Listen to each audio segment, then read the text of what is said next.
자, 오늘도 어김없이 주문한 커피를 우선 마시고 시작을 하겠습니다.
제가 이 마스크를 쓰고 할까 그냥 내리고 할까 고민을 했는데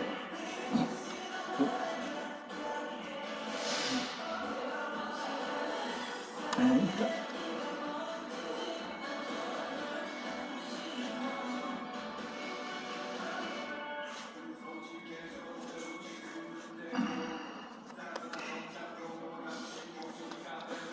자, 그러면 마이크 시험 중 입이 마스크에 닿아가지고 어쩌면 잘 안 들릴 것 같아서 자꾸만 그래서 제가 지난번에 베스트셀러 작가 등급 문턱에서 좌절된 사연이라는 제목으로 이 영상을 올렸었는데 그 자세한 내막을 오늘 다시 보충 설명해 드리도록 하겠습니다. 그러면 이렇게 말하거나 댓글이 올라올 수 있을 것입니다. 아니, 이미 사실 5년 전에 제가 책으로 쓴 적이 있었어요. 그 사연은. 그럼에도 불구하고 제가 이전 계정에서 개인 계정으로도 한번 올린 바 있었는데 지금 홍보하는 과정이기 때문에 또 많은 사람들이 시청할 수 있을 것 같아서 그래서 좀 더 제 사연을 이야기하고자 하려고 합니다. 그러다 보니까 그러면 5년 전에 책으로 또 쓰고 또 이전 계정에 영상도 또 몇 번 올렸다면서 뭐가 억울해서 자꾸만 그것을 말하려고 하느냐고 할 수 있을 것입니다.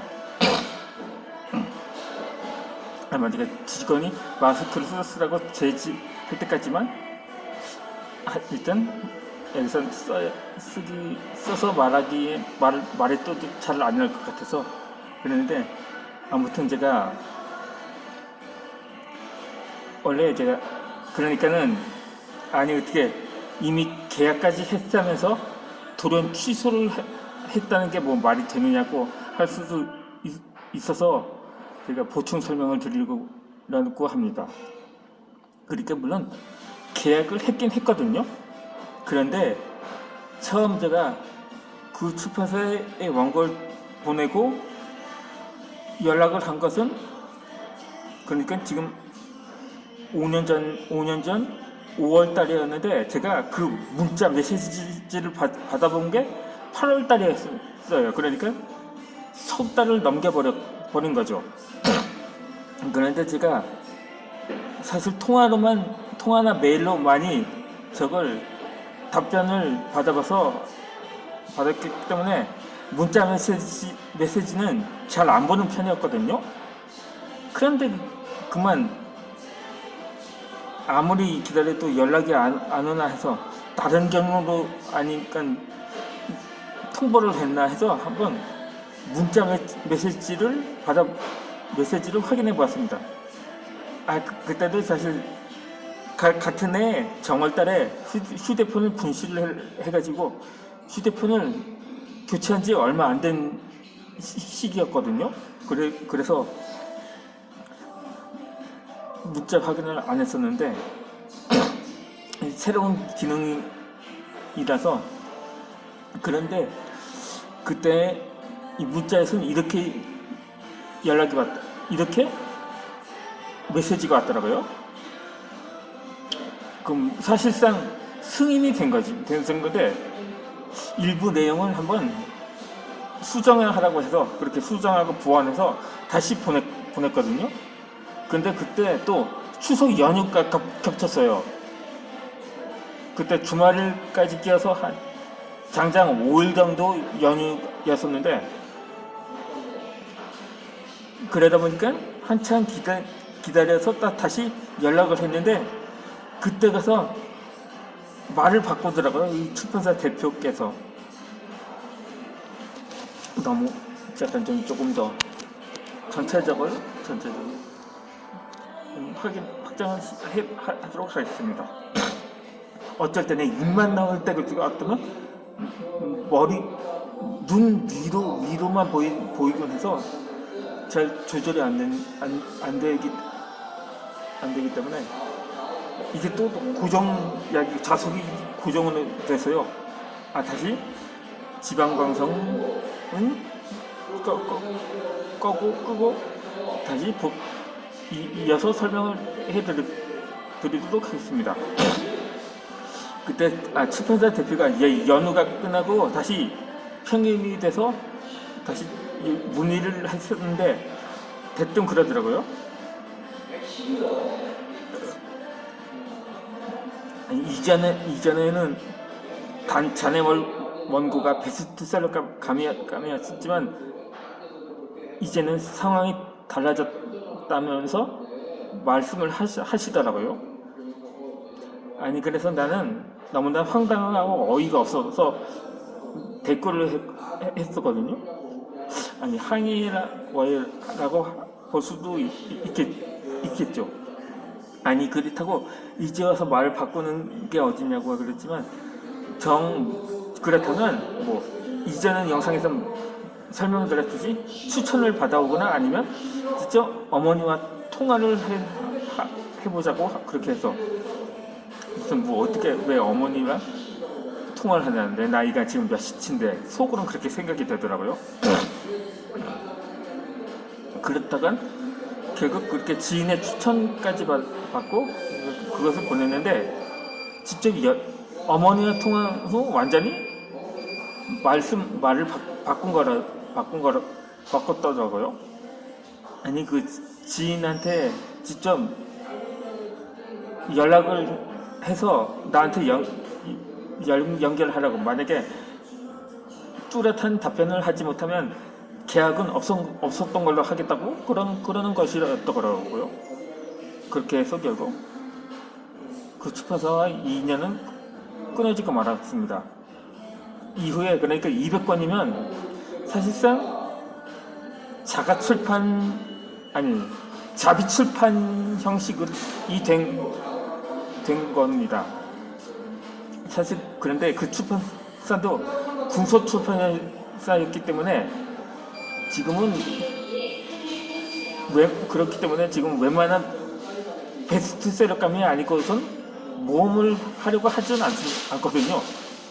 좀 나중에서나마 내가 판단을 할 수가 있었는데, 또 그 전에 또 더 없었던 사연이 있었거든요. 제가 한창 블로그로 글 쓸 때 어떤 출판사 대표분께서 댓글을 주셨더라고요. 그래서 그때 그 글들을 모아서 투고를 했어요. 내 블로그에 댓글을 준 출판사에 근데 또 통화를 해서 마찬가지였고요. 그 출판사도 같은 해였거든요. 제가 거의 계약하고 출간을 하기 직전이었던 그 해였는데, 그 전에 그땐 거의 초반 10년 초에 무렵이었거든요. 하반 그때 계약까지 했었던 거는 하반기 때였으니까요. 그런데 영 장사가 안 된다고, 책이 영 안 팔린다고 하더라고요. 그래서 굳이 출간을 하려면 책을 500권 정도 찍어서 이것을 다양한 곳에서 판매를 할 수 있어야 한다면서 자신의 그 출판 비용을 요구를 했더라고요. 그러니까 요즘 웬만한 책들은 가격이 13,000원에서 15,000원까지 되거든요. 그러면 이 500권을 찍으려면 거의 출판 비용은 7,800만 정도가 들기 때문에, 정말 100만 원, 200만 원도 못 버는 제게 거의 그림의 떡이었던 거였거든요. 그때 어이가 없었던 거는, 제가 그때 네이버 카페에서 책쓰기 학교라는 카페에서 그 계약 후기가 있거든요. 대부분 그 책쓰기 학교 과정은 초보 작가들이나 작가 지망생들이 주로 수료를 하는 과정인데, 근데 내가 나한테 출판 비용을 요구한 그 출판사에서 그때 어떤 육아책을 썼던 사람이 후기를 올렸더라고요. 그런데 그 사람에게는 선인세까지 지급하면서 출판 계약을 했다는 사실입니다. 그런데 그것도 나중에 알아서 깨달았는데, 해당 작품이 원고가 베스트셀러감이냐 아니냐에 따라서 그 출판사 측에서 판단을 하기 때문에, 그에 따라 저자 아니면 그 원고를 보낸 사람을 향해서 판단이 다르게 적용을 되는 거라고 뒤늦게나마 알게 되었던 거죠. 물론 지금 그 책은, 하지만 내가 자비 출판은 그렇고 자가 출판이라고 이전에도 한두 권 정도 출간을 했거든요. 출간 비용도 따로 없고 그런 식으로 출간을 해서 이 제목이 있어요. 그게 그 타이틀 제목도 한 서너 번 정도 교체를 했거든요. 그래서 최종 낙점한 그 제목이 내일도 희망을 향해 달린다라는 제목으로 책을 냈거든요. 그렇게 해서 물론 자가 출판이라 그런지 한 권도 팔리지 않았습니다. 그냥 소장용이나 아는 지인 한두 명 정도에게 그냥 선물로 한 것 정도 뿐이었거든요. 결국 그렇게 오늘에 이렇습니다. 제가 두 번째로 또 책을 자가 출판으로 역시 출간한 게, 이게 마지막으로 출간한 게 자기 긍정이라는, 그러니까 신앙적인 내용이 담긴 저서거든요.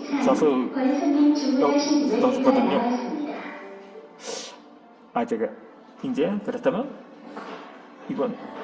이어서 다른 독서에 관한 강의를 이어서 올려드리도록 하겠습니다.